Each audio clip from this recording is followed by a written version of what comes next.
Nasal septum, সেখানে কি কি ডিজিজ হইতে পারে সেগুলো নিয়ে হচ্ছে বেসিক্যালি আমরা আলোচনা করব। তো এখানে সব থেকে প্রমিনেন্ট যে বিষয়টা আমরা আলোচনা করি সেটা হচ্ছে ডিভিয়েটেড নেজাল সেপ্টাম বা সেপ্টাল ডিভিয়েশন। আমাদের যত পপুলেশন আছে তাদের মধ্যে দেখা যায় যে 80%-এর মতো মানুষের কিন্তু এরকম থাকতে পারে, মানে ডিভিয়েটেড নেজাল সেপ্টামস। বাট ডিভিয়েটেড যদি থাকে, হালকা ডিভিয়েটেড থাকে, সেটা অতটা প্রবলেমেটিক হয় না। বাট যদি অনেক সিভিয়ারলি ডিভিয়েটেড হয় এবং সেখানে অনেক বেশি সাইন সিমটমস প্রকাশ পায়, কি সাইন সিমটম, যেমন নেজাল অবস্ট্রাকশন করে ফেলছে, ফলে নাক বন্ধ বন্ধ লাগতেছে, এবং দেখা গেল যে অবস্ট্রাকশনের কারণে বিভিন্ন ধরনের প্রবলেম হবে, পার্সনটা মাউথ ব্রিদিং করতে হচ্ছে, আরও বিভিন্ন ধরনের ম্যানিফেস্টেশন বা সাইন সিমটমস থাকে, যেটা নিয়ে আমরা কথা বলবো। হাইপোসমিয়া হইতে পারে, এবং দেখা যায় যে এটা থেকে ডিভিয়েটেড নেজাল সেপ্টাম থেকে তার সাইনোসাইটিস, টনসিলাইটিস, এরকম বিভিন্ন প্রবলেমও ক্রিয়েট হচ্ছে। এবং এই ঘটনাগুলোর কারণে ডিএনএস কিন্তু আমাদের জন্য অনেক ইম্পর্টেন্ট, এবং এজন্য এই সেপ্টামের সার্জারি কিন্তু আছে, যে সার্জারির মাধ্যমে এগুলো কারেক্ট করা হয়। আমরা বলি যে দুইটা সার্জারির অপশন আছে, একটা হচ্ছে সেপ্টোপ্লাস্টি, আর একটা হচ্ছে সাব মিউকোজাল রিসেকশন সার্জারি বা এসএমআর। এটাকে অনেকে এসএমআর সংক্ষেপে বলে পরীক্ষায়, কিন্তু সেটা বলা যাবে না, পরীক্ষা অবশ্যই বলতে হবে সাব মিউকোজাল রিসেকশন। এর মধ্যে বাচ্চা যারা যারা বাচ্চা বলতে 16 বছরের আগ পর্যন্ত, মানে 16 বছর বা 17 বছরের আগে যাদের এইজ, তাদের ক্ষেত্রে মানে সার্জারি যদি আমি করি তাহলে অবশ্যই আমি সেপ্টোপ্লাস্টি করবো। মানে ফার্স্ট চয়েস হচ্ছে যদি সার্জারি না করে পারা যায় তাহলে সেটা ভালো, বাট যদি আমার করতে হয় তাহলে সেপ্টোপ্লাস্টি করতে হবে। আমার সাবমিউকোজাল রিসেকশন করা যাবে না, কারণ সাবমিউকোজাল রিসেকশন এমন একটা সার্জারি যেটাকে আমরা বলি একটা ডিস্ট্রাকটিভ সার্জারি। এখানে সেপ্টামের যত বোনস কার্টিলেজ আছে সবগুলোকে নিয়ে আসা হয়, কিছুই থাকে না ভিতরে। সো ধরো এটা যদি নাক হয় তাহলে নাকের এই উপরে আর নিচে হচ্ছে মানে হালকা পাতলা কিছু রেখে, মানে মোটামুটি সবই মাঝখান দিয়ে সেপ্টামের যা জায়গা আছে মাঝখান দিয়ে তো সেপ্টাম থাকে, সো সেপ্টামের সবকিছু বাইরে বের করে নিয়ে আসা হয়। সো এই জন্য কিন্তু এটাকে আমরা ডিস্ট্রাকটিভ একটা সার্জারি বলি। অপরদিকে সেপ্টোপ্লাস্টিটা কিছুটা কনজারভেটিভ একটা সার্জারি। এখানে জাস্ট যতটুকু একটু বেঁকে গেছে বা যতটুকু ডিভিয়েশন হয়েছে ওই জায়গাটা আমি জাস্ট ঠিক করে দিচ্ছি। কোনো একটু মানে আমরা বলি যে সেপ্টোপ্লাস্টিতে আমরা ডিসলজমেন্ট, তারপরে রিফ্রেশনিং, তারপরে হচ্ছে রিফ্রেশনিং। ফার্স্ট হচ্ছে ডিসলজমেন্ট, মিউকোজা আমরা এক সাইডে, ধরো এই যদি সেপ্টাম হয়, সেপ্টামের এই সাইডে দুইটা সাইড আছে, রাইট লেফট। তো যে কোনো একটা সাইডে আমরা হচ্ছে যে সাইড ডিভিয়েটেড হয়েছে ওই জায়গায় হচ্ছে আমরা ডিসলজমেন্ট করি, তারপর হচ্ছে গিয়ে তোমার আমরা বলি রিফ্রেশনিং করি, রিপোজিশনিং করি, এরকম একটা স্টেপ আমরা বলি। এবং আরেকটা ইম্পর্টেন্ট কথা বলি, ধরো একটা মহিলা, এই মহিলাটা এর একটা অপারেশন করা হয়েছে, অপারেশনটা কি আমি ধরলাম যে অ্যাপেন্ডিসেক্টমি করা হয়েছে, অ্যাপেন্ডিসেক্টমি। কিন্তু ধরো অ্যাপেন্ডিক্স ভার্মিফরা অ্যাপেন্ডিক্স কাটা হয়েছে, এখন সে ওটি টেবিল থেকে পড়ে গেছে, কোনোভাবে পড়ে যায়, হুট করে সে নাকে ব্যথা পাইছে, নাকে ইনজুরি হয়েছে, ট্রমা। তো এই ট্রমার পরে একটু পরে দেখা গেল তার নাক বন্ধ হয়ে গেছে। কারণ কি হইতে পারে? কারণ যেটা হইতে পারে সেটা হচ্ছে আমরা বলি সেপ্টাল হেমাটোমা। অর্থাৎ এই যে ধরো এই যে তো নাক, তো নাকের মাঝখান দিয়ে এখান দিয়ে সেপ্টাম, এই সেপ্টামটা এর দুই সাইডে, মানে সেপ্টামের বাহিরে তো হচ্ছে তোমার আসলে সেপ্টামটা কি দিয়ে তৈরি মনে রাখবা, সেপ্টাম কার্টিলেজ দিয়ে তৈরি, যেটাকে আমরা বলি মানে কার্টিলেজ দিয়ে তৈরি আর কি। আর সেপ্টাম বোন দিয়েও কিন্তু তৈরি। তো মেইনলি সেপ্টামটা হচ্ছে বোনি স্ট্রাকচার, বোনি পাশাপাশি কার্টিলেজও থাকে। এবং এই যে বোনি স্ট্রাকচারটা বা কার্টিলেজিনের স্ট্রাকচারটা, এর মধ্যে মনে রাখবা যে এরকে কাভার করে রাখে হচ্ছে কি কাভার করে রাখে? Mucus membrane. তাহলে বোনকে যখন মিউকাস মেমব্রেন কাভার করে রাখে এবং কার্টিলেজকে যখন মিউকাস মেমব্রেন কাভার করে রাখতেছে, তখন কিন্তু দেখা যায় এই মেমব্রেনটা ধরো এই যে হচ্ছে কাভারিং যে মেমব্রেন, আর এই যে কাভারিং মেমব্রেন, অপরদিকে মাঝখান দিয়ে হচ্ছে ব্লাড, এই যে ব্লাড। তাহলে দুই সাইড দিয়ে এরকম দেখা যায় যে অ্যাকচুয়াল যে সেপ্টাম আর হচ্ছে এদের কাভারিং, এদের মাঝে হচ্ছে ব্লাড জমে, এটাকে বলি আমরা হেমাটোমা, সেপ্টাল হেমাটোমা।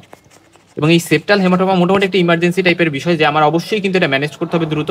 কারণ দেখছো মহিলাটা পড়ে গিয়ে ট্রমার কারণে কিন্তু তার এখানে সেপ্টাল হেমাটোমা হয়ে গেছে, এবং এটা আমার অবশ্যই ড্রেনেজ করতে হবে যদি সিভিয়ার হয়। এবং পাশাপাশি এই হেমাটোমাটা যদি আনট্রিটেড থাকে, তার অ্যাসপিরেশন করা বা ড্রেনেজ না করা হয়, তাহলে পরবর্তীতে এখানে কিন্তু 72 ঘন্টার মধ্যে আমরা বলি ড্রেনেজ করা উচিত। যদি এটা না করা হয় তাহলে পরবর্তীতে এখান থেকে অ্যাবসেস হতে পারে, যেটাকে আমরা বলি সেপ্টাল অ্যাবসেস। সেক্ষেত্রে মহিলার জ্বর থাকা, লিম্ফ্যাডেনোপ্যাথি হওয়া, এরকম আরো বিভিন্ন ধরনের প্রবলেম কিন্তু হতে পারে। সো অ্যাবসেস গেল, হেমাটোমা গেল। আর একটা কন্ডিশন আমরা পাই, সেটা হচ্ছে septal perforation. So what is septal perforation? এই যে ধরো সেপ্টাম, এর মাঝ দিয়ে একটা ছিদ্র আছে, সো এখান থেকে একটা ছিদ্র হয়ে গেছে, সো এটাকে বলি আমি সেপ্টাল পারফোরেশন। এবং এই সেপ্টাল পারফোরেশনটা যদি মাইনর থাকে তাহলে সেটা অতটা বেশি মানে অ্যাসিম্পটোমেটিক থাকে, তেমন একটা প্রবলেম না। কিন্তু যদি মানে মারাত্মক হয় তাহলে সেক্ষেত্রে অনেক ধরনের প্রবলেম কিন্তু হইতে পারে সেপ্টাল পারফোরেশন। সো আমরা এতক্ষণ তাহলে কি কি ডিজিজ নিয়ে পড়লাম, এখানে আমরা ডিএনএস নিয়ে পড়বো, আমরা সেপ্টাল হেমাটোমা নিয়ে পড়বো, আমরা সেপ্টাল অ্যাবসেস নিয়ে পড়বো, এবং আলটিমেটলি আমরা সেপ্টাল পারফোরেশন নিয়ে কিছু কথা বলবো। ওকে ফাইন, তাহলে আসলে শুরু করা যাক। ফার্স্ট একটু অ্যানাটমিটা জানতে হবে, এবং আমি বলছি যে অ্যাকচুয়ালি আমার যে সেপ্টাম, এই সেপ্টামের মেইন সামনের দিকে অ্যান্টেরিয়র ইনফেরিয়র পার্টে যে জিনিসটা থাকে সেটাকে আমি বলি হচ্ছে কার্টিলেজ। সো এই পার্টটা হচ্ছে কার্টিলেজিনিয়াস পার্ট, কার্টিলেজিনিয়াস পার্ট, এবং কার্টিলেজিনিয়াস পার্ট এটা জানলা অ্যান্টেরিয়র ইনফেরিয়র দিকে। অপর দিকে পেছনের দিকে যে পার্টগুলো আছে, যেমন ধরো এটা, তারপরে এটা। সো এই যে বোনটা দেখতেছো, এই বোনটাকে আমরা বলি ভোমার। ভোমার এটা একটা বোন আলাদা, ভোমার, ঠিক আছে। আর ইথময়েড বোনের একটা পার্ট আছে যেটাকে আমরা বলি পারপেন্ডিকুলার পার্ট, পারপেন্ডিকুলার প্লেট বলি আমরা অফ ইথময়েড। সো দেখো এটা হচ্ছে পারপেন্ডিকুলার প্লেট অফ ইথময়েড, এটা ইথময়েড বোনের একটা পার্ট, আর এটা হচ্ছে ভোমার একটা বোন, একটা আলাদা বোন। তাহলে এই যে একটা বোন, এই যে একটা বোন গেল। অপর দিকে সামনের দিকে তো কার্টিলেজ আগেই বলছি, তা বাদে আরো কিছু কিন্তু কন্ট্রিবিউশন করে। যেমন ধরো ফর এক্সাম্পল আমাদের নেজাল বোন, সো নাকের নেজাল বোনও কিছুটা কন্ট্রিবিউট এখানে করতেছে, এই যে জায়গায় দিয়ে নেজাল বোন। তা বাদে এখানে ফ্রন্টাল বোনটাও কিছুটা কন্ট্রিবিউট করে সেপ্টাম ফরমেশনে, এই যে ফ্রন্টাল বোন।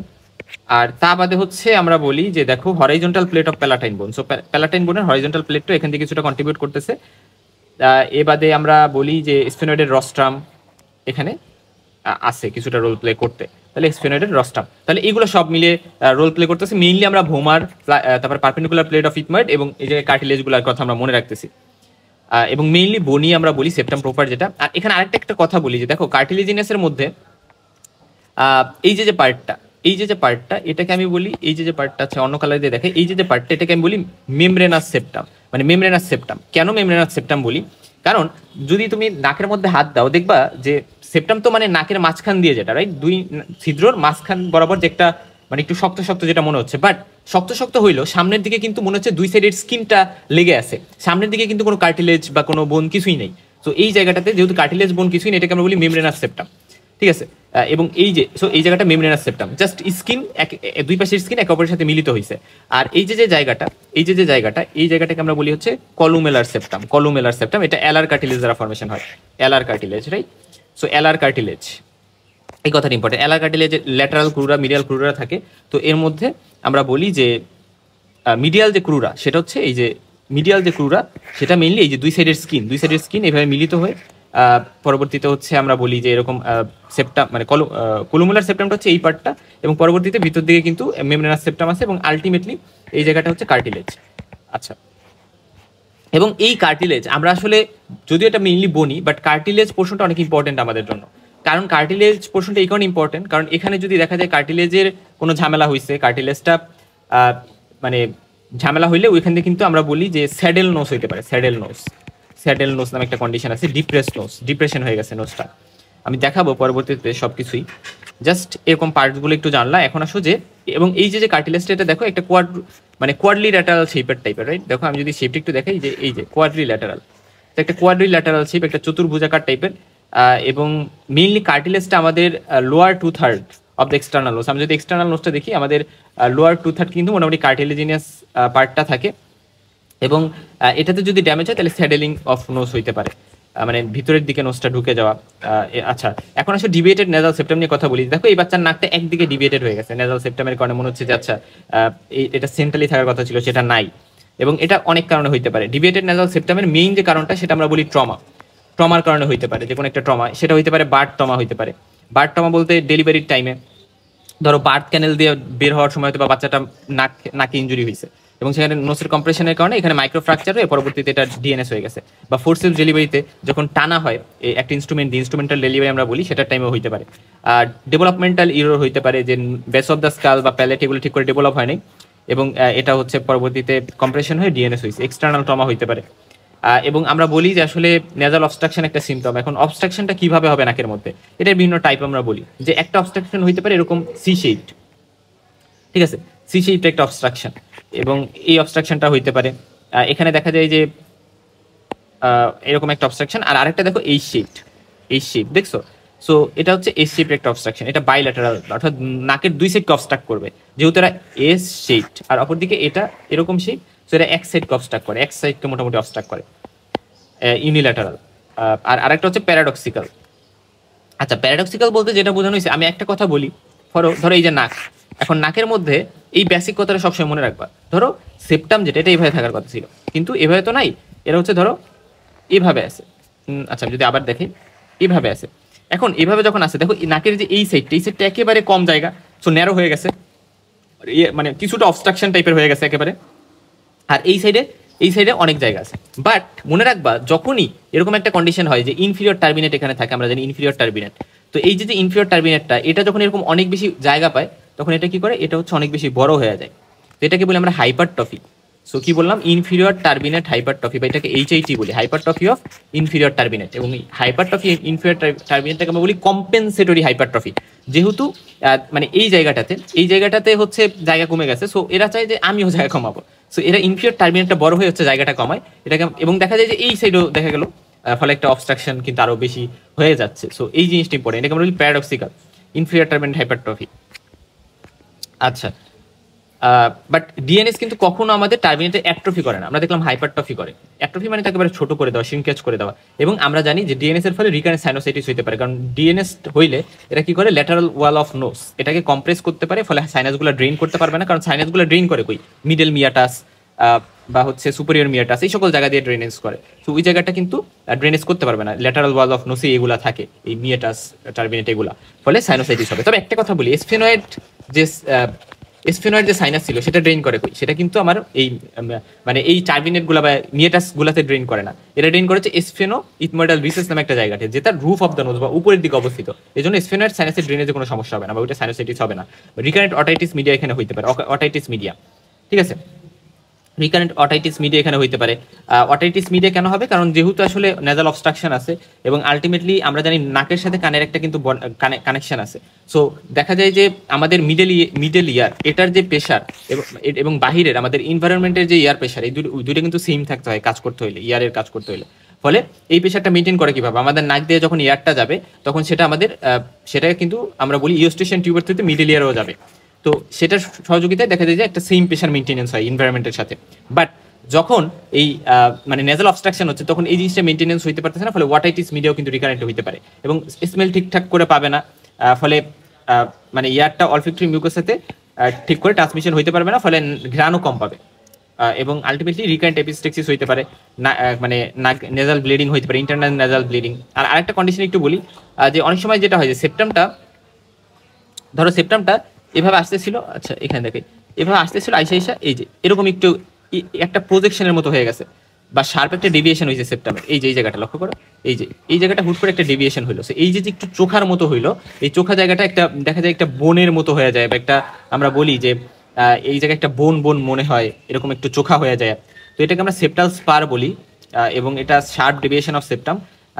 এবং এটা ইয়ারের সংস্পর্শে যখন আসে, তখন দেখা যায় ক্রাস্টিং তৈরি হয়, এবং ক্রাস্টগুলো মানে ব্রেকডাউন হয়ে এখান থেকে ব্লিডিং হইতে পারে। সো স্পার মানে সেপ্টাল স্পারে ব্লিডিংও হইতে পারে, এপিস্টেক্সিস হইতে পারে। এবং একটা জিনিস লক্ষ্য করো যে দেখো সেপ্টামটা এইভাবে তো ডেভিয়েটেড হইলো, এই সাইডে ডেভিয়েটেড হয়ে গেল, তো এই সাইডে যে ইনফিরিয়র টার্বিনেট সেটা এতটুকু সাইজের, বাট এই সাইডে মানে কম্পেনসেটরি হাইপারট্রফির কারণে এই জায়গায় দেখো ইনফিরিয়র টার্বিনেটটা কত বড় হয়ে গেছে, সো অনেক বড় হয়ে গেছে। সো এই জিনিসটা আমরা একটু দেখলাম। ওকে, এখন আসলে এই পেশেন্টের কিন্তু হেডেক হইতে পারে, এটা একটা ইম্পর্টেন্ট পয়েন্ট, যে হেডেক কিন্তু এই সকল পেশেন্টদের হয় নেজাল ডিভিয়েটেড নেজাল সেপ্টাম এবং সেপ্টাল স্পেয়ার। এটা যদি মিডল টার্বিনেটের লেভেলে থাকে, তাহলে নার্ভ কম্প্রেশন হয়ে আমরা বলি যে ওইখানে কিন্তু নার্ভ কম্প্রেশন হইতে পারে, এবং এটাকে আমরা বলি স্লাজার্স নিউরালজিয়া বা স্ফেনোপ্যালাটাইন গ্যাংলিয়ন নিউরালজিয়া। এবং সাইনোসাইটিস কিন্তু থাকতে পারে, সাইনোসাইটিসও হইতে পারে। আচ্ছা, এখন আসলে কসমেটিক ডিফর্মিটি আলটিমেটলি কিন্তু হইতে পারে। আলটিমেটলি এই ডিভিয়েটেড নেজাল সেপ্টামের কারণে মাউথ ব্রিদিং হচ্ছে, এবং এই কারণে এখন মানে বিভিন্ন কসমেটিক দেখতে বিভিন্ন মানে মাউথ ব্রিদিং কিন্তু একটা প্রবলেমেটিক জিনিস, সেটার মাধ্যমে বিভিন্ন প্রবলেম কিন্তু হচ্ছে। এবং আমরা এই জন্য পেশেন্টের নাক দিয়ে এরকম একটা কোল্ড স্প্যাচুলা টেস্ট আমরা বলি, কোল্ড স্প্যাচুলা টেস্ট। এবং পেশেন্ট যখন নাক দিয়ে এভাবে শ্বাস ছাড়বে, তখন দেখা যাবে যে দুই সাইডে সেম হয় নাই, এক সাইড অবস্ট্রাকশন আছে, হয়তো অ্যান্টিওর রাইনোস্কোপি করে আমরা একটু চেক করতে পারি। এবং আমরা বলি এখানে নেজাল এন্ডোস্কোপিও করা যেতে পারে। আর এখানে একটা টার্ম একটু দেখো, যে আমরা নেজাল ভালভ এরিয়া নামে একটা এরিয়ার কথা বলি, এরকম একটা এরিয়া কিন্তু আছে, এবং সেই এরিয়াটা এই মানে সেপ্টাম আমরা একটু যদি বলি, দেখো এই যে হচ্ছে হেড অফ ইনফিরিয়র টার্বিনেট, ঠিক আছে, এবং এইভাবে একটা জায়গা আছে, আমরা বলি এই যে হচ্ছে সেপ্টামটা যদি আমি একটু দেখাই, আচ্ছা এই যে হচ্ছে সেপ্টাম, এই মিড লাইন বরাবর। তো এই বরাবর যে একটা অ্যাঙ্গেল এখানে দেখতেছো, অন্য কালার দিয়ে দেখে, এই বরাবর যে একটা অ্যাঙ্গেল দেখতেছো, তো এই অ্যাঙ্গেলটাকে আমরা বলি হচ্ছে কি বলি, নেজাল ভালভ অ্যাঙ্গেল। তো এই নেজাল ভালভ অ্যাঙ্গেল এটা হচ্ছে নর্মালি দেখা যায় যে 10 থেকে 15 ডিগ্রি থাকে নর্মালি। এখন ধরো যদি এমন হয় যে এখানে কোনো ঝামেলা হয়েছে, নেজাল ভালভ অ্যাঙ্গেলে কোনো ঝামেলা হয়েছে, সেটার জন্য আমরা একটা কটেলস টেস্ট বলি, কারণ নেজাল ভালভ অ্যাঙ্গেলে যদি ঝামেলা হয় সে কারণে কিন্তু অবস্ট্রাকশন হইতে পারে, এবং এই লেভেলেও কিন্তু ডিএনএস যদি থাকে তাহলে সেটা কিন্তু আমরা বলি যে আমরা এরকম একটা টেস্ট করি যেটাকে আমরা বলি কটলিস টেস্ট। এই টেস্টটাতে আমরা এইভাবে 2 আঙুল দিয়ে এই জায়গায় একটা চাপ দিই। সো চাপ যখন দিই তখন মানে আপওয়ার্ড এবং ল্যাটারালি আমরা চাপ দিব, এবং যদি এমন হয় যে এরপরে পেশেন্টের অবস্ট্রাকশনটা চলে গেছে তাহলে আমি বুঝবো যে অবস্ট্রাকশনটা নেজাল ভালভ লেভেলে আছে, ঠিক আছে, নেজাল ভালভ লেভেলে আছে। সো এই জিনিসটা কিন্তু আমাকে একটা ক্লু দেয়। সো এই টেস্টটা আমরা একটু করতে পারি, কটলিস টেস্ট। এই জায়গায় আমরা নেজাল ভালভ প্যাটেন্সিটা চেক করি যে এটা। এবং আরেকটা ইম্পর্টেন্ট কথা, what is the narrowest point of nose, সেটা অনেক সময় জিজ্ঞেস করতে পারে। আসলে হচ্ছে এই নেজাল ভালভ এরিয়াটা। আচ্ছা দেখো, এবং এটার মানে এই সাইড দিয়ে ল্যাটারালি হচ্ছে আমরা বলি যে আপার ল্যাটারাল কার্টিলেজ এটা থাকতেছে, এবং এই অ্যাঙ্গেলটাকে আমরা বলতেছি ভালভ অ্যাঙ্গেল, সেপ্টাম এবং আপার ল্যাটারাল কার্টিলেজের মাঝে যে অ্যাঙ্গেলটা, ঠিক আছে, এটাই হচ্ছে আমাদের নেজাল ভালভ এরিয়া। এখন দেখো সেপ্টাল সার্জারি আমরা বলছি যে কখন আমরা আসলে সার্জারি অপশনে যাব, যদি আমরা দেখি সিমটমস আছে। দেখো সবারই তো আলটিমেটলি ডিএনএস আছে, মেজরিটি একটা পাবলিকের, বাট সেটা অতটা সিভিয়ার না। যদি পারসিস্টেন্ট সিমটমস থাকে, কি সিমটমস থাকে সেটা আমরা দেখতেছি। আমরা সিমটমসগুলো অলরেডি দেখে আসছি, যে নেজাল অবস্ট্রাকশনের কথা বলছি, আমরা অটাইটিস মিডিয়ার কথা বলছি, সাইনোসাইটিসের কথা বলছি, হেডেকের কথা বলছি, আমরা আরো বেশ কয়েকটা প্রবলেমের কথা বলছি। এবং এই পারসিস্টেন্ট সিমটমসগুলো থেকে যায় যদি, এবং বাচ্চা এবং বয়স অবশ্যই 17 বছর বা 16 বছরের বেশি বলা হয়, ঠিক আছে, এই টাইমে হচ্ছে সার্জারি করা উচিত। বাট ওই যে বললাম যে মানে আমরা ইউজুয়ালি 7 বছর আগে কখনোই সার্জারি করি না, সেপ্টাল সার্জারি, কারণ দেখা যায় যে সেকেন্ডারি অসিফিকেশন সেন্টার কিন্তু নোসে যেগুলো প্রেজেন্ট থাকে সেগুলো 17 বছর বয়সে যে ফিউজ হয়, ফলে ওইগুলা ডেভেলপমেন্ট ঠিকভাবে হয় না। তো ওই টাইমে সার্জারি করলে বিভিন্ন ধরনের ডিফর্মিটি হয়ে যাওয়ার চান্স থাকে, ফেশিয়াল ডিফর্মিটি। এজন্য কিন্তু অবশ্যই 17 বছরের পরে যায় সার্জারি করার ট্রাই করা উচিত, সেপ্টাল সার্জারি। বাট যদি এমন হয় যে অনেক সিভিয়ার খারাপ অবস্থা, তখন কিন্তু আমি সার্জারি করতে পারি, অবশ্যই 7 বছরের পরে করবো। 7 বছর থেকে 16 বছর বা 17 বছরের মাঝে করা যেতে পারে, বা সেটা করলে অবশ্যই সেপ্টোপ্লাস্টি যে সার্জারিটা সেটা করতে হবে। এবং আমরা এটা লোকাল অ্যানেস্থেসিয়ার সহযোগিতায় করতে পারি, জেনারেল অ্যানেস্থেসিয়ার সহযোগিতাও করতে পারি, যারা একটু স্ট্রং সাহসী তাদের ক্ষেত্রে লোকাল অ্যানেস্থেসিয়া, আর জেনারেল অ্যানেস্থেসিয়াতেও আমরা করতে পারি। আচ্ছা, এবং এখানে হচ্ছে যে পয়েন্টটা আমাদের জানতে হবে, যে আমি এগুলো নিয়ে পরেও কথা বলবো আবার, যেখানে আমরা 2টা অপারেশন করতে পারি, সাবমিউকোজাল রিসেকশন আর সেপ্টোপ্লাস্টিটা সহজ, এবং এটাতে সাইড ইফেক্ট বা adverse effect com, complication com. But SMR যেটা সাবমিউকোজাল রিসেকশন, এটাতে কমপ্লিকেশন বেশি।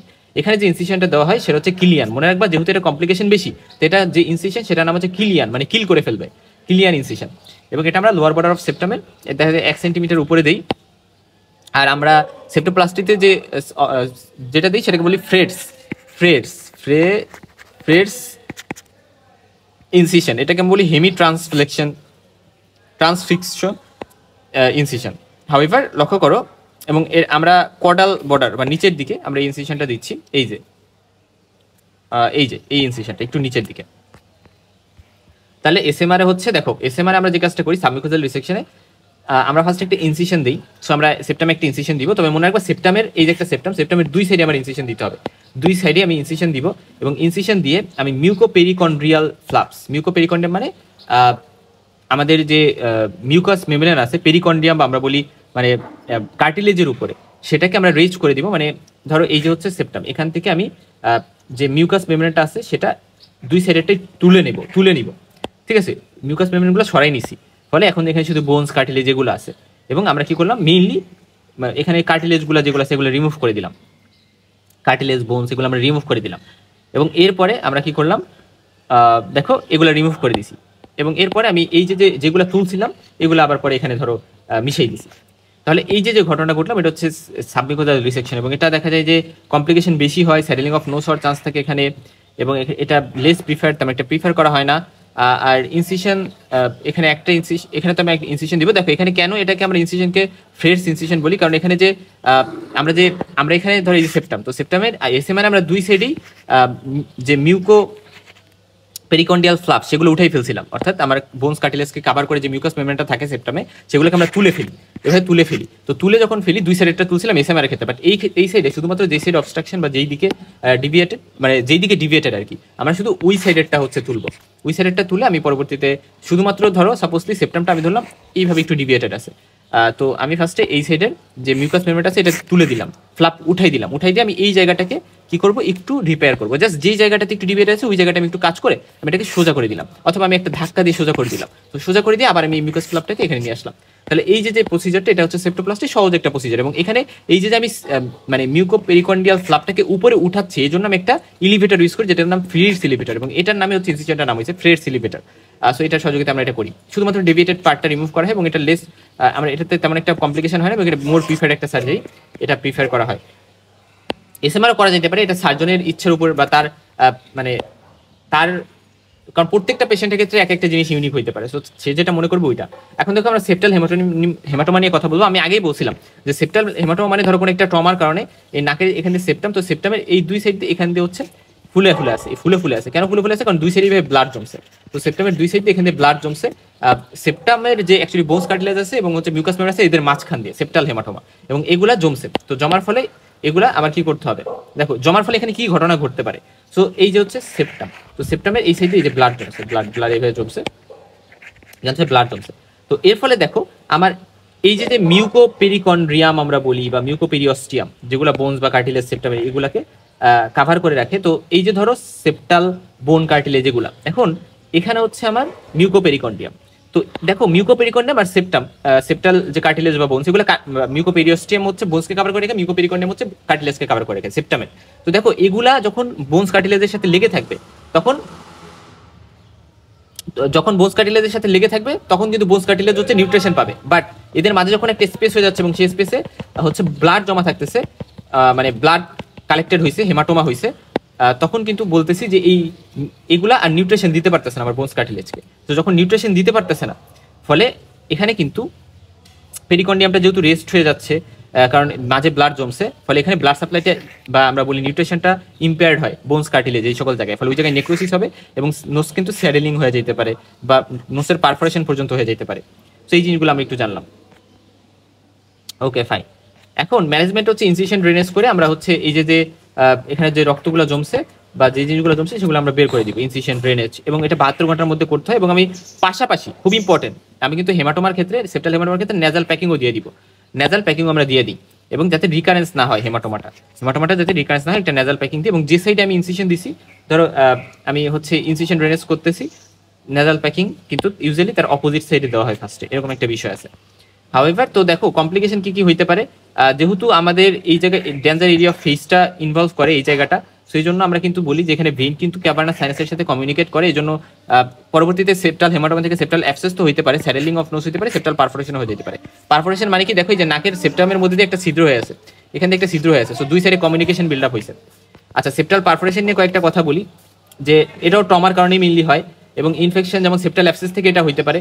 এবং আরেকটা খুব ইম্পর্টেন্ট কথা, যে দেখো নর্মালি আমরা জানি অ্যান্টেরিয়র দিকে হচ্ছে কি থাকে, কার্টিলেজ থাকে, আর পোস্টেরিয়র দিকে হচ্ছে, পোস্টেরিয়র দিকে কি থাকে, পোস্টেরিয়র দিকে হচ্ছে থাকে বোনস, ভোমার, তারপরে পারপেন্ডিকুলার প্লেট অফ ইথময়েড। এখন পারফোরেশন মেইনলি অ্যান্টেরিয়র দিকেই হয়, 90% বা 95% পারফোরেশন অ্যান্টেরিয়রলি বা কার্টিলেজের মধ্যে দিয়েই হয়। বাট যদি বোনই পারফোরেশন হয়, অর্থাৎ বোন ফুটা হয়ে গেছে সেপ্টামের, তাহলে সেটা কিন্তু ইন্ডিকেট করে যে এটা সিফিলিসের মাধ্যমে হয়েছে, আনটিল প্রুভেন আদারওয়াইজ। অর্থাৎ যদি আমরা ধরে নিই যে পোস্টেরিয়রলি পারফোরেশন হয়েছে, মানে হচ্ছে সিফিলিসের কারণে হয়েছে, কারণ পোস্টেরিয়রলি বোন থাকবে এবং বোনি পারফোরেশন ইউজুয়ালি সিফিলিসের কারণেই হয়। তারপরে গ্রানুলোমেটোসিস উইথ পোলেনজাইটিস এই কারণে হইতে পারে, এবং এটা একটা ইম্পর্টেন্ট কথা। এখন আসলে তারপরে টিউমারের কারণে সেপ্টাল পারফোরেশন হইতে পারে, ড্রাগ যেমন টপিক্যাল ডিকনজেস্টেন্ট এর কারণে এগুলো ইস্কিমিয়া করে এবং এরা করতে পারে পারফোরেশন, নেজাল স্টেরয়েড স্প্রের কারণে, ড্রাইনেস অফ নোসের কারণে হইতে পারে। কোকেইন এরা কিন্তু একটা ভেসোকনস্ট্রিক্টর হিসেবে কাজ করে, এবং ভেসোকনস্ট্রিক্টর হিসেবে কাজ করে এরা কিন্তু করতে পারে পারফোরেশন। কোকেইন যে মানে স্নিফিং যখন করা হয়, মানে নাক দিয়ে ওটা নেওয়া হয়, তখন দেখা যায় ওই জায়গায় ক্রনিক থাকতে থাকতে ওইটা পারফোরেশন করে ফেলতে পারে।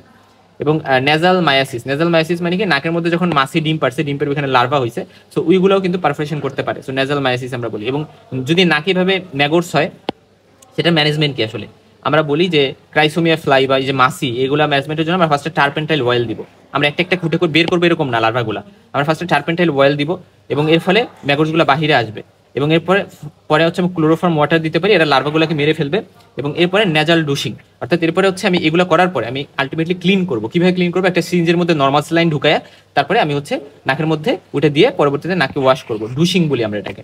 তারপরে ফরেন বডি বা রাইনোলিথ, দেখো ফরেন বডি নাকের মধ্যে ঢুকতে পারে এবং অনেক ফরেন বডি ঢুকতে পারে। তো তার মধ্যে সব থেকে কমনলি হচ্ছে ব্যাটারি, যেটা এটা কিন্তু অনেক ধরনের প্রবলেম কিন্তু নাকে করে এবং এটা একটা ইমার্জেন্সি টাইপের কন্ডিশন, ব্যাটারি যদি ঢোকায় এবং ব্যাকটেরিয়া ধরো ঢুকলো একটা ফরেন বডি নাকের মধ্যে ঢুকলো এবং সেটা আশপাশ দিয়ে ক্যালসিয়াম জমছে।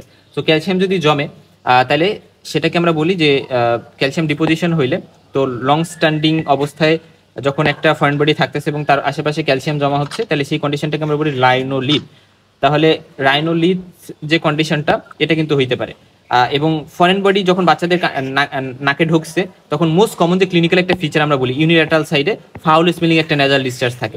সো এটা কিন্তু আমাদের ফরেন বডিকে ইন্ডিকেট করে এবং সেক্ষেত্রে আমরা অবশ্যই রিমুভ করতে হবে লোকাল অ্যানেস্থেসিয়া বা জেনারেল অ্যানেস্থেসিয়া দিয়ে, এবং ব্যাটারি হলে আমার আর্জেন্ট রিমুভাল করতে হয়। এই জিনিসগুলো তোমরা জানো আর কি।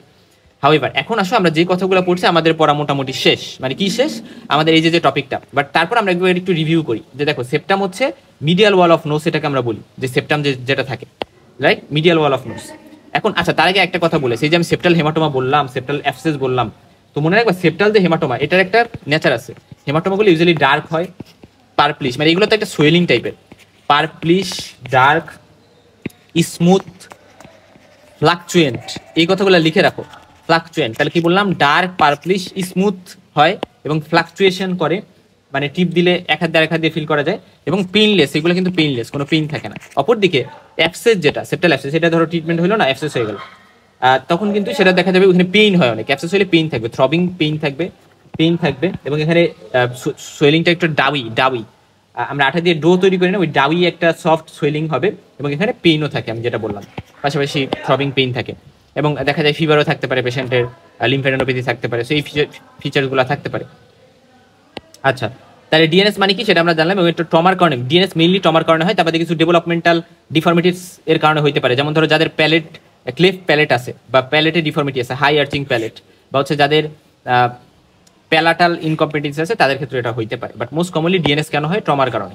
তো এটা বিভিন্ন কারণে হইতে পারে, মানে বিভিন্ন বিষয় হইতে পারে। দেখো একটা হচ্ছে সি শেপ যেটা, এটা ইউনিল্যাটারাল অবস্ট্রাকশন করতে পারে নাকের, আরেকটা আছে এস শেপ, আরেকটা হচ্ছে সেপ্টাল স্প্যার, এই যে একটু বনি মনে হচ্ছে, একটু বনি প্রজেকশন ক্রিয়েট করছে, আরেকটা আছে সেপ্টাল থিকেনিং, অনেক বেশি ঠিক হয়ে গেছে, এরকম একটা বিষয়। আরেকটা আছে অ্যান্টেরিয়র ডিসলোকেশন আমরা বলি যে, এবং এটাতে কি হবে? এটাতে হচ্ছে কম্পেনসেটরি হাইপারট্রফি যে বিষয়টা। আচ্ছা এটা গেল। দেখো মেইনলি সেপ্টামটা কি? সেপ্টামটা হচ্ছে এই যে উপরের দিক থেকে, রুফ থেকে এরা আস্তে আস্তে নিচের দিকে অ্যান্টেরিয়র নেজাল স্পাইন বা এই জায়গায় এসে বসে নর্মালি, কিন্তু এরা যদি এই জায়গায় না বসে এই যে অ্যান্টেরিয়রলি চলে যায়, তাহলে সেটাকে অ্যান্টেরিয়র ডিসলোকেশন বলি আমরা আর কি। সো এই জিনিসটা একটু গেল যে মানে ফ্লোর অফ দ্য নোসের সাথে এরা কানেক্টেড, এরা ওই অ্যান্টেরিয়র নেজাল স্পাইন বা ওই জায়গায় কানেক্টেড না।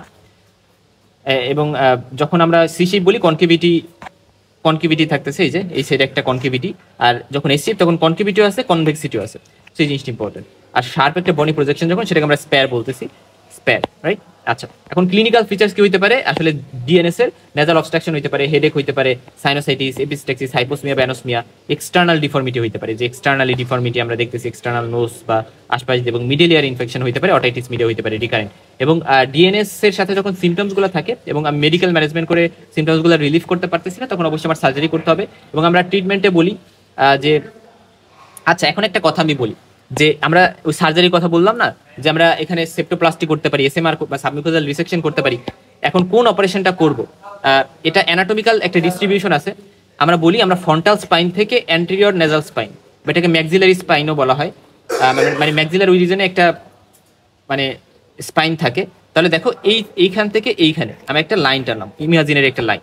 সো এটাকে আমি বললাম যে ফ্রন্টাল স্পাইন থেকে আমি অ্যান্টেরিয়র নেজাল স্পাইন বলবো, একটা ইমাজিনারি লাইন টানলাম। তো এটার সামনে যদি এমন হয় যে any deviation anterior to the Cottle's line, এটাকে আমরা বলতেছি কটলিস লাইন। তো এই কটলিস লাইনের সামনে যদি কোনো ডিভিয়েশন থাকে সেপ্টামে, মানে এই যে তো সেপ্টামটা, তাহলে সেপ্টামের ডিভিয়েশনটা যদি এই রিজন দিয়ে থাকে, তাহলে আমরা অপশন হচ্ছে আমরা কি করব? আমরা সেপ্টোপ্লাস্টি করব। আর যদি এটার পোস্টেরিয়র ডিভিয়েশনটা থাকে, পোস্টেরিয়র এই রিজনটাতে, তাহলে সেটাকে আমি বলবো যে আমি সেখানে এসএমআর বা সাবমিউকোজাল রিসেকশন করব, বা সেখানে আমি সেপ্টোপ্লাস্টিও করতে পারি। বাট সামনে হইলে আমি অবশ্যই এসএমআর করতে পারবো না।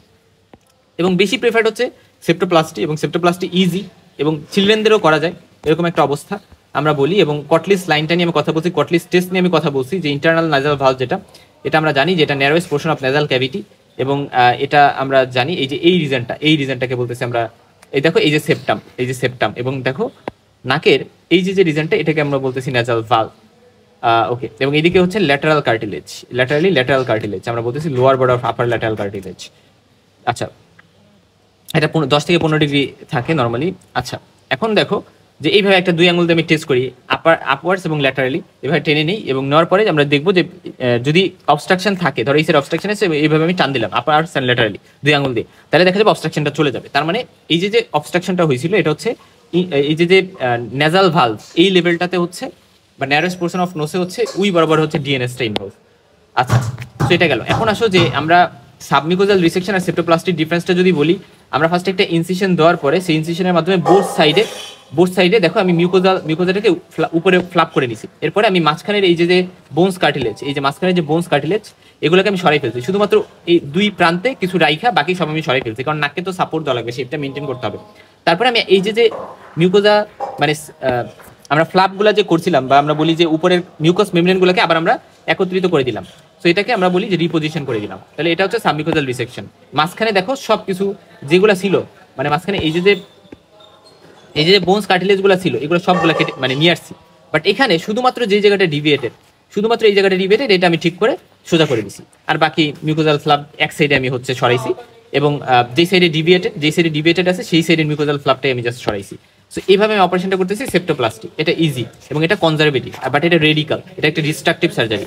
তো এখানে বোথ সাইডে হচ্ছে আমরা ফ্লাপগুলো এলিভেশন করি। এখানে হচ্ছে যে কোনো একটা সিঙ্গেল সাইডে, মানে যে সাইডে ডিভিয়েশন হয়েছে ওই সাইডে ফ্লাপটা এলিভেট করি, এবং এখানে আমরা কার্টিলেজটা কমপ্লিটলি রিমুভ করে দিই। যে আচ্ছা, এখানে বারবার কার্টিলেজ কেন বলতেছি, কারণ অ্যাকচুয়ালি কার্টিলেজের লেভেলে বা অ্যান্টেরিয়রলি ডিভিয়েশনটা বেশি হয়, ঠিক আছে। বনি লেভেলটা তো পেছনের দিকে, ওইদিকে তেমন একটা মানে ওইদিকে ডিভিশন কম হয়।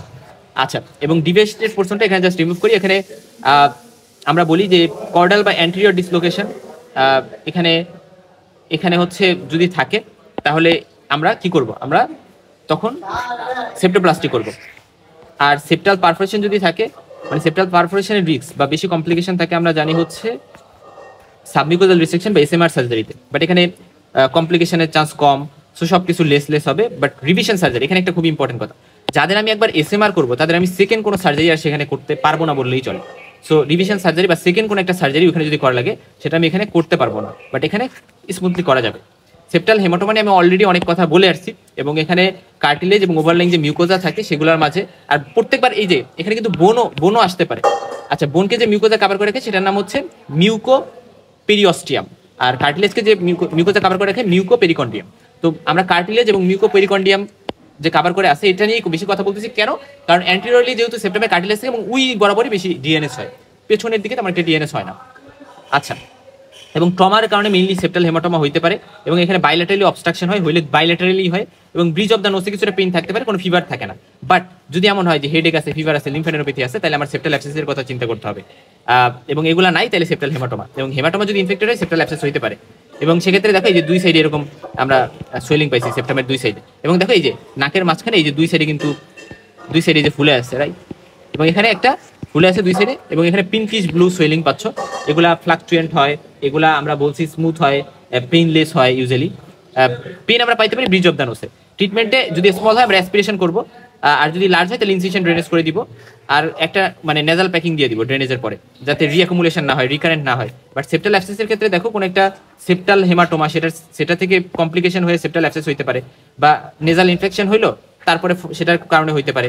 ফারাঙ্কুলোসিস, অনেকে আছে না নাক খোটে, নাকের মধ্যে পশমগুলোকে টান দেয়, বা আমরা লোমগুলোকে টান দিয়ে বের করে নিয়ে আসার ট্রাই করি, ওই কারণে দেখা গেলো ভেস্টিবুলাইটিস, ফারাঙ্কুলোসিস, বা এই প্রবলেমগুলো হওয়ার পরে পরবর্তীতে দেখা গেল যে এইগুলার মানে ফারাঙ্কুলোসিস, ভেস্টিবুলাইটিস, এইগুলার পরবর্তীতে দেখা গেছে তার হচ্ছে অ্যাবসেস হয়েছে, সেপ্টাল অ্যাবসেস। সেই জন্য আমরা অবশ্যই বলি যেগুলো কিন্তু করা উচিত না, নাকের মধ্যে খোটাখুটি করা উচিত না। এবং nasal obstruction, fever, headache, large submental এবং সাবমেন্ডিবুলার লিভ নোড, এটা কিন্তু হইতে পারে। এবং আমরা এই যে এরকমই পাবো, সবকিছু সিমিলার টাইপের, 2 সাইডেই হয়, বাইলেটারালি হয়, এবং এর মধ্যে পাস জমা আছে। আমরা পাসটাকে অ্যাসপিরেট করব, এবং আমরা ইনসিশন ড্রেনেজ অফ অ্যাবসেস করব, পাশাপাশি ইনফেক্টেড পিস অফ কার্টিলেজটাকে আমরা রিমুভ করতে পারি। আর পাশাপাশি আমরা এখানে অবশ্যই নেজাল প্যাকিং এর ক্ষেত্রে আমি দিই না, নেজাল প্যাকিং দিই না, যেটা আমরা হেমাটোমার ক্ষেত্রে দিচ্ছি রিকারেন্স প্রিভেন্ট করতে, বাট এখানে যেটা দেওয়া হয় অ্যান্টিবায়োটিক, যাতে কমপ্লিকেশন প্রিভেন্ট হয়। এবং স্যাডেল নোজ ডিফর্মিটি, তারপরে মেনিনজাইটিস, ক্যাভার্নাস সাইনাস থ্রম্বোসিস, এগুলো কিন্তু অ্যাবসেস থেকে পরবর্তীতে হইতে পারে, যেহেতু এটা আমরা বলি ডেঞ্জার এরিয়া অফ নোজ আর কি। আচ্ছা, এখন আসলে পারফোরেশন অফ সেপ্টাম ট্রমার কারণে মেইনলি হয়, এবং তা বাদে প্যাথোলজিক্যাল কিছু পারফোরেশন হইতে পারে, আমরা বলি বনি পারফোরেশন যদি হয় তার মানে পোস্টের দিকে, তার মানে হচ্ছে সেটা সিফিলিসের কারণে হয়েছে। তা বাদে ওয়েগনার্স গ্রানুলোমা, যেটাকে আমরা মিডলাইন গ্রানুলোমা বলি, এটার কারণে টোটাল সেপ্টামটাই হইতে পারে perforation. Cartilaginous perforation mainly lupus দ্বারা, এসএলই, টিবি, লেপ্রোসি এই সকল দ্বারা হইতে পারে। এবং এই যে পারফোরেশন মানে দেখো এখানে একটা ছিদ্র হয়ে গেছে আর কি। সিমটমসের মধ্যে স্মল পারফোরেশন হলে হুইসলিং সাউন্ড হইতে পারে, জাস্ট হুইসলিং একটা সাউন্ড হবে যেহেতু মাঝখানে পারফোরেশন আছে। লাস্ট পারফোরেশন হলে নাজাল অবস্ট্রাকশন, ড্রাইনেস, ক্রাস্টিং, তারপর হচ্ছে এপিস্ট্যাক্সিস, এগুলো হইতে পারে। এবং কনজারভেটিভ থেরাপি, সার্জারি, এগুলো হচ্ছে আমাদের ট্রিটমেন্ট অপশন। ইউজুয়ালি যদি স্মল হয় তাহলে সার্জারি করার দরকার নেই। আচ্ছা, এখন দেখো আমরা যদি বলি যে কোন কোন ক্ষেত্রে আমার সার্জারির দরকার হয়, সেপ্টামের সার্জারি যদি ডিভিয়েটেড নাজাল সেপ্টাম থাকে, এপিস্ট্যাক্সিস মানে রিকারেন্ট হচ্ছে, ঠিক আছে, তাহলে তারপর হচ্ছে সেপ্টাল সার্জারি, রিকারেন্ট সাইনোসাইটিস, তারপরে স্লাডার্স নিউরাল, যেটা নিয়ে আমরা কথা বলে আসছি, যে স্পার যখন থাকে, স্পার থাকলে স্লাডার্স নিউরাল যে হইতে পারে। অবস্ট্রাকটিভ স্লিপ অ্যাপনিয়া, কসমেটিক রিজনসের কারণেও সেপ্টোরাইনোপ্লাস্টি করা লাগতে পারে। আরও বেশ কিছু কন্ডিশন আছে, আমরা বলি ড্যাক্রোসিস্টো রাইনোস্টোমি, আমরা যে করি অ্যান্ডোনেজাল বা ফাংশনাল এন্ডোস্কোপিক সাইনাস সার্জারি বা ট্রান্সস্ফিনয়েডাল পিটুইটারি সার্জারি, এই সকল ক্ষেত্রে সেপ্টাম কিন্তু ইনভলভ হয়। এবং কন্ট্রাইন্ডিকেশন কখন, যদি নোজ প্যারানাজাল সাইনাসে অ্যাকিউট ইনফেকশন থাকে, আনট্রিটেড ডায়াবেটিস থাকে, হাইপারটেনশন থাকে, ব্লিডিং ডিসঅর্ডার থাকে, তাহলে কিন্তু আমার সার্জারিতে আগানো যাবে না। সাবমিউকোজাল ডিসেকশন রেডিক্যাল একটা সার্জারি, যেটা অবশ্যই 17 বছরের পরে করতে হবে। সেপ্টোপ্লাস্টিটা কনজারভেটিভ এবং 17 বছরের আগেও কিন্তু করা যাবে। এখন কিভাবে আমি সেপ্টাল সার্জারি করব, শুরুতে আমরা জেনারেল অ্যানেস্থেসিয়া বা লোকাল অ্যানেস্থেসিয়া দিতে হবে। হেডটা 15 ডিগ্রিতে ইনক্লাইন্ড থাকবে, এবং পাশাপাশি আমরা বলি যে এখানে আমরা অ্যানেস্থেসিয়াতে মানে ডায়াগনস্টিক নেজাল এন্ডোস্কোপি এবং নেজাল প্যাকিং করতে পারি, যে 4% লিগনোকাইন অ্যাড্রেনালিন দিয়ে আমরা এটা করতে পারি। এবং আমরা 1:1 লাখ ইন্টারন্যাশনাল ইউনিট এরকম একটা অ্যাড্রেনালিন ইউজ করি, এবং অ্যাড্রেনালিন ভেজোকনস্ট্রিকশন এবং টিস্যু শ্রিঙ্কেজ করবে। এবং ইনফিল্ট্রেশন অফ নেজাল সেপ্টাম আমরা 2% লিগনোকাইন অ্যাড্রেনালিন দিয়ে করতে পারি, হাইড্রোডিসেকশন করতে পারি। এবং এরপর ইনসিশন ইম্পর্টেন্ট, যে ক্লিয়ার ইনসিশন দিব, কিল তার মানে কোনটা, এসএমআর, সাবমিউকোজাল ডিসেকশন, সো ইনসিশন দিব। এবং তারপরে আমি একটা হেমি ট্রান্সফিকশন আমরা বলি, হেমি ট্রান্সফিকশন বা যেটাকে আমরা বলি হচ্ছে হেমি ট্রান্সফিকশন ইনসিশন কই দিই, এই যে এই বরাবর আমি একটা ইনসিশন দিছি, একটা সাইডে আমরা এটা মেইনলি দিই, এটা হচ্ছে আমরা ইনসিশনটা বা ফ্রেয়ার্স ইনসিশন বলি, এটা আমরা দিই হচ্ছে সেপ্টোপ্লাস্টির ক্ষেত্রে। এরপর আমরা মিউকোপেরিস্টেম, মিউকোপেরিকন্ডিয়াম এগুলোকে উঠানোর পরে আমরা কার্টিলেজটাকে ইনসিশন করব। এরপরে আমরা এগুলা করে আমরা বনি কার্টিলেজ, দেখো এরপরে সার্জারিতে কি করবো, elevation of opposite side flap, তারপর ডিসলোকেশন অফ বনি কার্টিলেজ জাংশন, এবং তারপরে কার্টিলেজ বোনগুলোকে রিমুভ করবো। আমরা এসএমআর এর কথা মেইনলি বলতেছি এখানে। সো এগুলো করে আবার আমরা রিপোজিশনিং করে দিব। তো এটার ফলে কি হতে পারে, স্যাডেল নোজ ডিফর্মিটি হতে পারে। পলিবিক ডিফর্মিটি নামে একটা টার্ম আছে। পলিবিক ডিফর্মিটি মানে কি, যে কোলুমেলার retraction with saddle nose. So saddle নোজের সাথে যখন কোলুমেলার রিট্রাকশন থাকে, তখন সেটাকে মানে ভিতর দিকে ঢুকে যাওয়া, সেটাকে আমরা বলি পলিবিক ডিফর্মিটি। তারপরে স্টিচিং প্যাকিং করে দিব। ওকে ফাইন, দেখো এই যে এখানে স্টিচিং করা হয়েছে, স্টিচিং। সেপ্টোপ্লাস্টিতে কি ডিফারেন্স আছে, যে এখানে আমরা মিউকোপেরিকন্ডিয়াম অপোজিট সাইড কিন্তু এলিভেট করি না, যে কোনো এক সাইড করি। এবং আমরা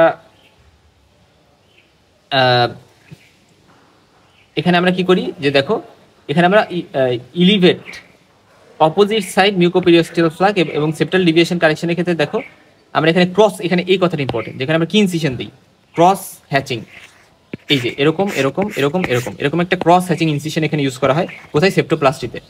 আর কনকেভ যে সাইডটা, আর কনভেক্স যদি সাইড থাকে সেটাতে ওয়েজ ইনসিশন দেওয়া যেতে পারে। So cross hatching incision just মনে রাখো, ক্রস হ্যাচিং সেপ্টোপ্লাস্টিতে, ঠিক আছে। সো ডিসলজমেন্ট, রিফ্রেশনিং, রিপোজিশনিং, এই কয়েকটা কথা একটু মাথায় রাখতে হবে। কি কি কমপ্লিকেশন হইতে পারে মনে রাখবা, যে অ্যাকচুয়ালি আমি যে কোনো অপারেশন যখন করি সেখানে হইতে পারে কমপ্লিকেশন রিলেটেড টু সার্জারি অথবা কমপ্লিকেশন রিলেটেড টু অ্যানেস্থেসিয়া, যেটা ওই সার্জারিতে ইউজ করা হচ্ছে। সো অ্যানেস্থেসিয়ার কারণে স্পাইনাল অ্যানেস্থেসিয়া, বা মানে স্পাইনাল বলতে না, মানে লোকাল অ্যানেস্থেসিয়া, সরি স্পাইনাল না, লোকাল অ্যানেস্থেসিয়া এবং হচ্ছে জেনারেল অ্যানেস্থেসিয়া, এগুলো আলাদা আলাদা কমপ্লিকেশন থাকতে পারে। এবং ওই অ্যানেস্থেসিয়াগুলো কেন কমপ্লিকেশন হতে পারে, আর হচ্ছে সার্জারি করে কি কমপ্লিকেশন হতে পারে, ফার্স্টলি যেটা আসবে ব্লিডিং, এবং ব্লিডিং নেজাল প্যাকিং দিয়ে আমরা ম্যানেজ করতে হবে। তারপরে সেপ্টাল হেমাটোমা হইতে পারে এবং পেইন, সেটা ম্যানেজ করতে হবে। এবং আরেকটা যে বিষয়, যে এখানে ম্যানেজমেন্টে আমরা এটা মানে সেপ্টাল হেমারমা থাকলে সেটা অবশ্যই ড্রেনেজ করতে হবে, ইনসিশন ড্রেনেজ করতে হবে। সেপ্টাল অ্যাবসেস হইতে পারে, সেপ্টাল পারফোরেশন হইতে পারে, নেজাল ব্রিজটা ডিপ্রেস হয়ে যেতে পারে, যেরকম আমরা স্যাডেল নোজ বলি। মানে এভাবে ধরো নেজাল ব্রিজ এভাবে থাকার কথা, কিন্তু দেখা গেছে এরকম হয়ে গেছে, স্যাডেল নোজ হয়ে গেছে, ভিতর দিকে ঢুকে গেছে, কুলুমেলা রিট্রাকশন করছে, বাট ডিভিয়েশনটা পারসিস্ট করে গেছে, যায় নাই। বা septal flapping, toxic shock syndrome, staphylococcus aureus দ্বারা হতে পারে, পেইন, ফিভার, হাইপোটেনশন, হিডেক, রেশ, ডেলিরিয়াম, এগুলো তখন থাকবে।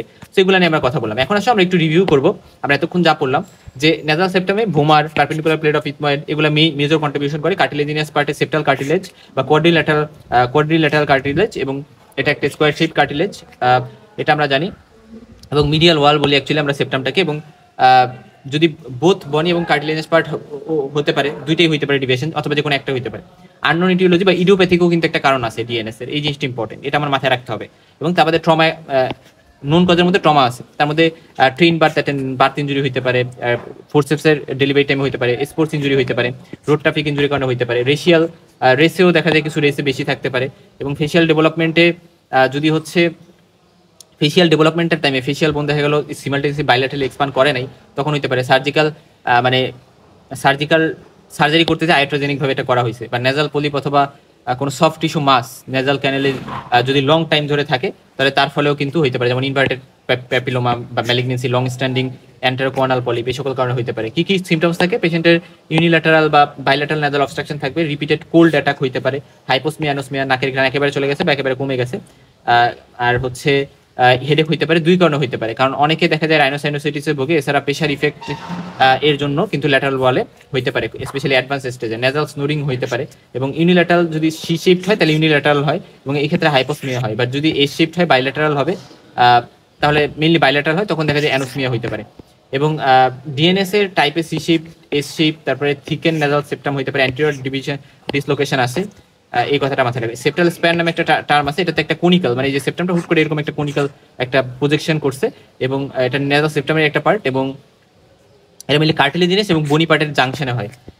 এবং এটা একটা ক্লিনিক্যাল ডায়াগনোসিস আমরা বলি যে ডিএনএস, বাট স্টিল যেটা আমরা অ্যান্টেরিয়র রাইনোস্কোপি দিয়ে ক্লিনিক্যাল ডায়াগনোসিস করতে পারি। তারপরে স্টিল আমরা যদি ইনভেস্টিগেশন করি, তাহলে আমরা এক্সরে পোস্টিও মানে প্যারানেজাল সাইনাস অক্সিপিটো মেন্টাল ভিউ করতে পারি, যাতে সাইনোসাইটিস থাকলে একই সাথে মানে অ্যান্টাল ওয়াশ আউট করা, মানে পাশাপাশি আমরা করে আসবো। এবং আমরা বলি যে ইনভেস্টিগেশন অফ মানে পার্সনের জেনারেলাইজড কন্ডিশনের জন্য আমি ইনভেস্টিগেশন করবো, জেনারেলাইজড ফিটনেসের জন্য। এবং সেরাম আইজি লেভেলটাও দেখবো যে অ্যালার্জিক রাইনাইটিস আছে কিনা, কারণ আগে আমার অ্যালার্জিক রাইনাইটিসটাকে মেনটেন করতে হবে অ্যান্টি অ্যালার্জেন, অ্যান্টি হিস্টামিন এগুলো দিয়ে, তারপরে আমি বাকি ট্রিটমেন্টে যাবো। এবং দেখা যায় যে যাদের মানে ডিএনএস থাকে তাদের পরবর্তীতে সাইনোসাইটিস হয়, আমি বললাম যে রিকারেন্ট সাইনোসাইটিস বা সাইনোসাইটিস হইতে পারে। এবং অ্যাসিমটোমেটিক যদি থাকে কোনো ট্রিটমেন্টের দরকার নেই, বেশিরভাগের ক্ষেত্রে অ্যাসিমটোমেটিকই থাকে।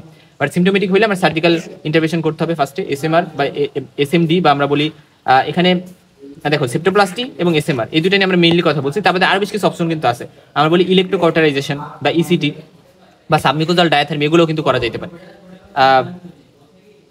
এই এসএমডি এবং ইসিটি নিয়ে একটু পরে কথা বলতেছি। আর কনজারভেটিভ যে সার্জারি বা লিমিটেড সার্জারি, এটা মেইনলি সেপ্টোপ্লাস্টি 18 ইয়ারের আগে, কার্টিলেজিনাস পাশে 17, মেইনলি 17, 18 এর আগেও যদি করা লাগে সার্জারি, তাহলে কিন্তু সেপ্টোপ্লাস্টি করা যেতে পারে। আচ্ছা, এখন দেখো যে এসএমআর যেটা, এটা আফটার 16 ইয়ার্স এটা করতে হবে বনি পার্টে হইলে, তখন স্পেশালি 16 ইয়ার্সের আগে করা হয় না, কারণ ফেসিয়াল ডিসফিগারেশন হইতে পারে, ফেসিয়াল ডেভেলপমেন্ট কমপ্লিট হয় না 16 ইয়ার্সের আগে। এবং এটা মেডিকো লিগাল ম্যাল প্র্যাকটিস কিন্তু হবে যদি আগে করা হয়। আমি জানি যে করা হয় না, বাট স্টিল যদি করি তাহলে সেটা কিন্তু মেডিকেল ম্যাল প্র্যাকটিস হবে। আচ্ছা, এখানে বেশ কিছু কথা একটু বলি যে দেখো এসএমডি যেটা, এটাকে আমরা বলি সাবমিউকোজাল ডায়াথার্মি। তো এটা মেইনলি আমরা ডায়াথার্মি কারেন্ট ইউজ করি এবং আমরা সাবমিউকোজাল টিস্যু সেখানে রিমুভ করি। এতে করে যেটা হয় যে ফাইব্রোসিস শ্রিঙ্কেজ হয় এবং নেজাল এয়ারওয়েটা ইমপ্রুভ হবে। এটা লোকাল জেনারেল অ্যানেস্থেসিয়ার আন্ডারে করা যেতে পারে, এবং এটা আমরা usually lateral side of inferior টার্বিনেটে করি। এটা আমরা মেইনলি হাইপারট্রফিড ইনফিরিয়র টার্বিনেট যেটা হয় কম্পেনসেটরি, ওটার সাইজটা রিমুভ করতে এটা আমরা করতে পারি সাবমিউকাস ডায়াথার্মি। আর ইলেকট্রোকটারি ট্রিটমেন্ট যেটা, এটা এসএমডির মতোই, বাট এখানে ইলেকট্রোকটারি হিট ইউজ করা হয়, যেটা কোয়াগুলেশন ফাইব্রোসিস করবে টার্বিনেট টিস্যুকে, এবং দুইটাই একসাথে ইউজ করা যেতে পারে, এবং যেটা হাইপারট্রফি অ্যান্ড ব্লিডিংকে কন্ট্রোল করতে পারে। আর একটা টার্ম আছে এইচআইটি মানে hypertrophy of inferior turbinate. So এটার জন্য বেসিক্যালি এটা বিভিন্ন কারণে হতে পারে, কোনিক রাইনাইটিস, অ্যালার্জিক রাইনাইটিস, তার বাদে এই যে compensatory hypertrophy of inferior turbinate, এটার কারণে মানে যেটা আমরা বললাম। এখন এটার জন্য 3 পয়েন্ট ডায়াথার্মি ইউজ করা যেতে পারে। 3 পয়েন্ট ডায়াথার্মি আমরা বলি, এবং এটা করলে যেটা হয় যে এটা ইনফিরিয়র টার্বিনেটের লেন্থটাকে কমাইতে পারবে। এবং 3 পয়েন্ট বলতে অ্যান্টেরিয়র, মিডল এবং পোস্টেরিয়র, এই 3 পয়েন্টে আমরা হচ্ছে এটা ইউজ করি এবং এরা কোয়াগুলেটিভ নেক্রোসিস ফাইব্রোসিস করে আলটিমেটলি টার্মিনেটর সাইজ কমাবে। এটা হচ্ছে মিনিমাল ব্লিডিং হয়, সিম্পল একটা প্রসিজার। আর ইলেকট্রোকটারি ট্রিটমেন্ট যেটা, এটা হচ্ছে মাইল্ড টু মডারেট হাইপারট্রফিতে আমরা ইউজ করতে পারি। সিমিলার ওয়েতেই এরা কাজ করে কিন্তু, হ্যাঁ। আর পার্শিয়াল টার্মিনেক্টমি একটা টার্ম আমরা একটু বলি, যে এটাতে সার্জিক্যালি রিমুভ, মানে ইনফিরিয়র টার্মিনেটটা পুরোপুরি রিমুভ করা হয় না, জাস্ট অ্যান্টিরিয়র পোর্শনটা রিমুভ করা হয়। এবং সিভিয়ার হাইপারট্রফি যদি থাকে আমরা এটা করতে পারি। এটাতে সাবমিউকোজা এবং সফট টিস্যু প্রিজার্ভ হয়, যেটা মিউকোসিলির ফাংশনকে, মানে মিউকোসিলির ফাংশনটা যাতে থাকে এবং যাতে নাকের মধ্যে ড্রাইনেস বা ক্রাস্টিং না হয়। যদি আমি কমপ্লিটলি রিমুভ করে দেই তাহলে দেখা যাবে কি হবে, যে ক্রাস্টিং, ড্রাইনেস এগুলো কিন্তু থাকবে। So complete removal of inferior terminate, এবং সেটা বোনি পার্ট এবং মিউকোজা দুইটাই সহ। টার্মিনেট মানে বোনস, মানে ইনফিরিয়র কঙ্কা এবং উপরে যে মিউকোজাল কাভারিং, দুইটাকে আমি করে দিলাম। এবং এটার ফলে হিউমিডিফিকেশন, ফিল্ট্রেশন এগুলো হবে না। এবং ইম্পটি নোজ সিনড্রোম নামে একটা সিনড্রোম আমরা বলি, ফলে নেজাল অবস্ট্রাকশন ফিলিং উল্টা হবে। এটা কমপ্লিটলি রিমুভ করে দিলে এটা হইতে পারে। আচ্ছা দেখো, পার্শিয়াল টার্মিনেক্টমি এটা ইনভেরিবলি, মানে অনেক বেশি করা হয় পার্শিয়াল টার্মিনেক্টমি, বাট টোটালটা কিন্তু ইনভেরিবলি করা হয় না, বেশি করা হয় না। পার্শিয়াল টার্মিনেক্টমি ব্লিডিং বেশি হয় না, এখানে ব্লিডিং কম হয়। হ্যাঁ, পার্শিয়াল টার্মিনেক্টমি ব্লিডিং কম হয়, বাট আমি টোটাল করতে গেলে ওখানে ব্লিডিং বেশি হতে পারে, বা ওইখানে দেখা যায় যে অনেক বেশি ঝামেলা, এবং ওইখানে ইম্পটি নোজ সিনড্রোম হইতে পারে, ক্রাস্টিং হইতে পারে, ড্রাইনেস হয়ে যেতে পারে। মানে সাবমিউকোজা, মিউকোজা এবং সব কিছু ফেলে দেওয়া হয়। এটা আর কি, যে জাস্ট যেগুলো ফেলে দেওয়া দরকার ওইগুলো ফেলে দেওয়া হয় পার্শিয়াল টার্মিনেক্টমিতে। এখানে অতটা প্রবলেম কিন্তু হয় না। কমপ্লিকেশন বলে আমি শেষ করবো, যে অ্যাকচুয়ালি দেখো সেপ্টাল হেমাটোমা হইতে পারে, এবং ফলোড বাই সেপ্টাল অ্যাবসেসও হইতে পারে, এবং এক্ষেত্রে ফিভার, ফেশিয়াল টেন্ডারনেস থাকবে, এখানে নেজাল অবস্ট্রাকশন থাকবে হেমাটোমাতে, এবং সেপ্টাল পারফোরেশন হইতে পারে, এবং অ্যাট্রোফিক রাইনাইটিস এগুলা কথা বলা হয়েছে। এবং কার্টিলেজগুলা অ্যাভাসকুলার আমরা জানি, এবং এক্ষেত্রে পেরিকন্ড্রাইটিস হয়ে পারফোরেশন হয়ে যায়। এখন আমরা জানি যে কার্টিলেজের পারফোরেশন, মানে কার্টিলেজের সাপ্লাইয়ের জন্য পেরিকন্ডিয়াম দরকার, এটা ওকে সাপ্লাই দিবে। সো এটা যেহেতু অ্যাভাসকুলার থেকে পেরিকন্ডিয়ামটা দরকার, বাট এদের মাঝে যখন হেমাটোমা হয় তখন কি হয়, যে পেরিকন্ড্রিয়াম আর হচ্ছে কার্টিলেজ, এদের মাঝে একটা, মানে এই যে ধরো কার্টিলেজ এবং এই যে পেরিকন্ডিয়াম, এদের মাঝে ব্লাড, ফলে এই যে পেরিকন্ডিয়ামের সাথে একটা মানে ডিসলজমেন্ট হয়ে গেছে বা কানেকশন লস্ট হয়েছে, এর ফলে নেক্রোসিস হয়ে আলটিমেটলি দেখা যায় যে এখানে কিন্তু পারফোরেশন হয়ে যেতে পারে। এবং ডিএনএস এর ক্ষেত্রে আমরা মিউকোপেরিকন্ডিয়াল যে জাংশন, এখানে মেইনলি ইনসিশন দেওয়া হয় আমরা বলি, এবং সেপ্টাল হেমাটোমা হলে স্টিচ খুলে আমরা ফ্লাপকে রিট্রাক্ট করব এবং স্প্লিন্ট দেবো, এই কথাটা একটু মাথায় রাখতে পারবো। আর সেপ্টাল অ্যাবসেসে ইনসিশন অ্যান্ড ড্রেনেজ, এবং ইনসিশন দিব হিল হলে আমরা এখানে বলি উইন্ডো ইনসিশন এবং স্মল কার্ভিলিনিয়ার ইনসিশন। এগুলা, এই কথাগুলো একটু মনে রাখো, যে কার্ভিলিনিয়ার মানে বুঝো তো, এই যে এরকম কার্ভিলিনিয়ার মানে এরকম। আচ্ছা যাই হোক, সো উইন্ড ইনসিশন বা স্মল কার্ভিলিনিয়ার ইনসিশন এগুলো হচ্ছে সেপ্টাল অ্যাবসেসের সাথে অ্যাসোসিয়েটেড। আচ্ছা, এবং সেপ্টাল পারফোরেশন, এটাতে রাইনোপ্লাস্টি, অগমেন্টেশন সার্জারি এবং রিকনস্ট্রাকশন সার্জারি এগুলো করা যেতে পারে। আর স্মল পারফেকশন থাকলে এটা ইউজুয়ালি অ্যাসিম্পটোমেটিক থাকে, তেমন কোনো সমস্যা হয় না। ডিএনএস এর ক্ষেত্রে আমরা লোকাল অ্যানেস্থেসিয়া বা জেনারেল অ্যানেস্থেসিয়া দুইটা ইউজ করতে পারি। লোকাল অ্যানেস্থেসিয়া তাদের ক্ষেত্রে ইউজ করবো যারা খুবই মেল পেশেন্ট এবং অনেক সাহসী, এবং জেনারেল অ্যানেস্থেসিয়া যারা নার্ভাস এবং সাথে অনেক কোমরবিডিটিস আছে, সাথে অনেক কিছু আছে, ডায়াবেটিস আছে, সেটা আছে, তাদের ক্ষেত্রে আমি এটা করবো।